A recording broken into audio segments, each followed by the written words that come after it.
You're an absolute liar. Well, I know you are, but what a shame. And friends around will say, like, there's no compulsion in religion, or, you know, if you kill one person, it's akin to killing all of humankind. And they take all these nice bits out of the Quran. But what they don't understand is that there's a doctrine of abrogation in Islam, which means that all those fluffy, nice verses have been overridden by the violent verse.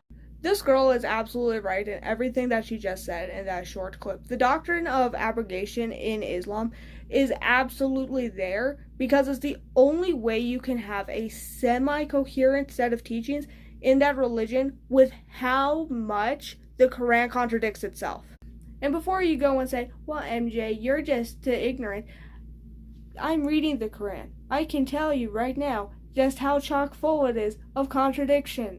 And because Ali asks for some proof, Please bring evidence, Nuria, that has been abrogated. so let's read Surah 262, shall we? Which says, surely those who profess to believe in Islam and those who follow the Jewish faith, the Christians and the Sabians, whoever of these truly believes in Allah in the last day and acts righteously, shall have their reward with their Lord and shall have nothing to fear, nor shall they grieve. That seems strangely pro-Christian and pro-Jew and pro-Sabian, so what's going on, Momo?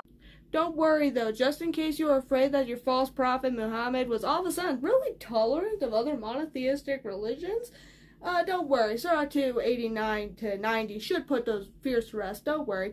It says, and now when there has come to them the glorious book from Allah, fulfilling what prophecy which is already with them, and previous to that they had been praying for victory over those who disbelieved, yet when that long-awaited prophet and the Quran came to them, which they recognized also to be the truth, they disbelieved in it, and because of this rejection, the disapproval of Allah is the due for the disbelievers. Evil is that thing which they have sold themselves, for that they should reject that source of guidance which Allah has revealed, grudging that Allah should send down His grace on such of His servants as He pleases.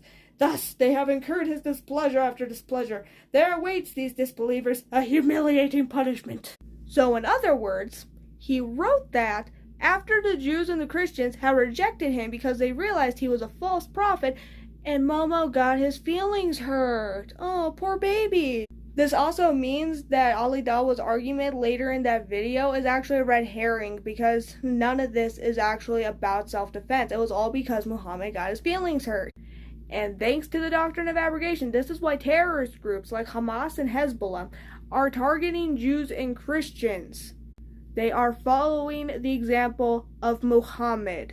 So sorry, Ali Dawa, but you're still a liar here, and you're still the one who's full of it.